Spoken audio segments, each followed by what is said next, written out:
today I'm going to be doing a valve adjustment on a Yamaha Moto 4 350. This is going to be the same specs, the same valve adjustment as would be on the Big Bear 350. So I'm going to go through them. I'm actually going to show you this video on a Yamaha Big Bear 350 motor, just because I've shot those videos a handful of times. This one here, I'm going to show you how to get to the point where you can do a valve adjustment. And then, like I said, that Big Bear motor is going to be exactly the same as this motor here. I'm just going to show you the points while we got the motor in the four-wheeler. You can do this valve adjustment while the motor is in the four-wheeler. You will need to pull front fender, obviously the seat, and the fuel tank to get to these valves to adjust them. So we've got your intake, it'd be under your seat there. We've got your exhaust right up next to your frame there. Just makes it a little difficult with this fuel tank sitting right on top of that motor to get those valves checked without pulling that fuel tank. So I'm going to show you how to do that quick, and I'm going to show you how to adjust the valves on this Yamaha 350. The first thing you're going to do is pull that seat there. On the left-hand side of your seat, you've got a little lever. You can go ahead and just pull that lever. You can lift that seat off of there. Once you have that seat off of there, the next thing you're going to do is remove this front fender here.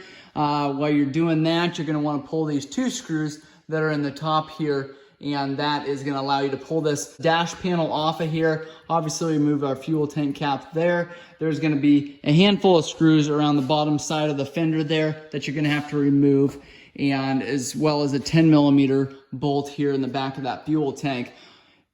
Before you do that, before you remove that fuel tank, you want to make sure your fuel is in the shut-off position. That's the horizontal position there. We've shot a couple videos on this carburetor on this machine, so that's why the carburetor's off. But fuel line's either going to be hooked up at the actual fuel petcock there or the carburetor. You can pull it off either place, but you do want to make sure that that fuel knob is in the horizontal position.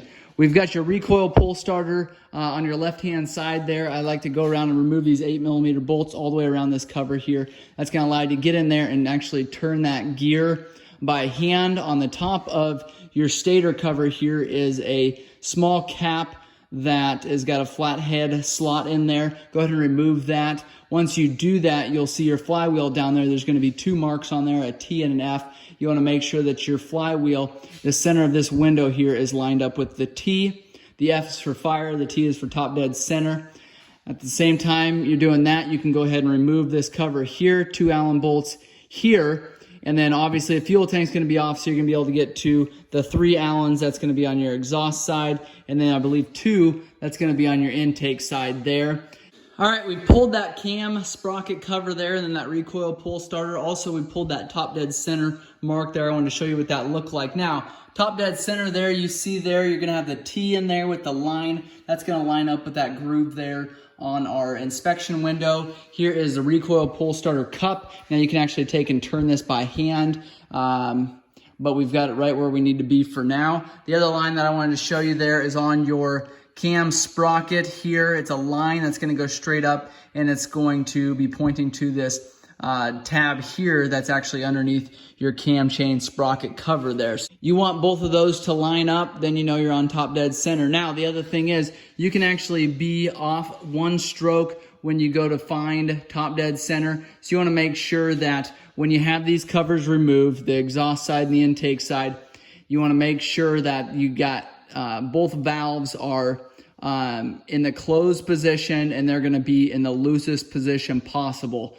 So you want to make sure that your lobes aren't putting pressure onto your rocker arms, which would be putting pressure on your valves. You want to make sure that those valves are completely closed. So if one of them is not closed, you want to do a revolution to make sure that you're on top dead center. Check them again, make sure those lobes are closed. To do that, what I mean by that is if your valves are fairly close to the correct position, you should have a little bit of clearance if that engine is on the correct top dead center compression stroke. So if there's no clearance at all, if one of them's good, the other one's not good, you may want to turn over your motor one time just to double check that you're on top dead center before you go adjusting those valves. The thing that will happen if you do adjust them on the wrong stroke, you're going to have some serious valve noise, because that valve is actually then going to go to the correct position, and you will have a substantial amount of clearance in there, and you will have a lot of noise. So that's one thing that'll happen. Probably not going to do major damage, but you will have to go through and readjust those valves. So keep that in mind. I'm going to walk you through that process one more time just so you understand what I'm saying. Pull the seat, pull the front fender, which would include this dash panel here. Pull the fuel tank. Your fuel tank is going to be in the horizontal position there, your petcock is. That's going to have the fuel shut off. Remove that tank. Put your exhaust valve inspection cover there and your intake valve inspection cover there. You're going to go ahead and remove your cam sprocket cover here. Going to remove your pull starter cover here. Also remove your inspection window here. Find tap dead center. Make sure you're on the correct stroke. Make sure that you've got clearance on both your exhaust and your intake side. If you don't have clearance, do a one rotation and see if you've got clearance then on both sides. If you don't, then your valves may be that far out of adjustment. But most of the time, if we're just doing a valve adjustment, most of the time you're going to have clearance when you find top dead center there. So make sure you're on the correct stroke. Make sure this line on the cam sprocket is lined up with that tab there. Adjust your valves to those measurements there. So you've got intake 0.06 millimeters to 0.10, and you've got exhaust to 0.16 to 0.20. So those will be your specs for the Yamaha 350. Set your valves somewhere in between those clearances there. Go ahead and put your inspection covers back on, the exhaust and the intake. Put your cam sprocket cover back on, 2 Allen bolts here. Put your recoil pull starter cover back on down here. You should have 4 8mm bolts there. Make sure you get your inspection window bolt back in there with a flathead screwdriver. And then I take at that point and I'll turn it over by hand with that recoil pull starter very slowly just to make sure that all of our clearances are in place. You can actually do that before you put all these covers back on just to double check that you've got your motor on the correct stroke. That way you're not starting your motor with your valve clearances way out of whack. So then at that point, you can go ahead and put your fuel tank back on. Make sure you hook your fuel hose back up, put your front fender on and your seat, and you're all set to ride. If you guys got questions, make sure ask those in the comments below. Check out my video that is done on the Yamaha Big Bear 350. I'll put a link below. That's the valve adjustment. I'll show you exactly in detail with that motor on the bench so you can see a little bit better what I'm doing there. But I didn't go through the detail of pulling the fender, pulling the fuel tank. Didn't show you that motor inside of the frame because at the time we shot that video, the motor was outside. So that is the video I'm going to point you to next.